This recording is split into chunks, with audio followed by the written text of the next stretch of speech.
புனித சவேரியார் பேராலயம், கோட்டார், நாகர்கோவில். இங்கு புனித தேவசகாயம் பிள்ளையின்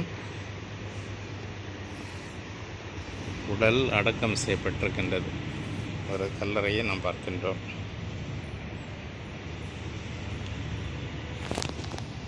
புனித தேவசகாயம் பிள்ளையின்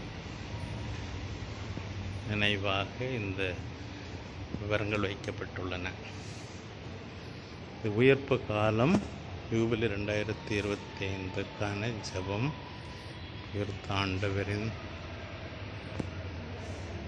குறிப்புகள் காணப்படுகின்றன. குழந்தை இயேசுவின் தரசால் மற்றும் புனித சவேரியார் தனது கரங்களினால் தனது காலத்தில் கட்டிய அந்த சிற்றாலயமும் இங்கே இருக்கின்றது.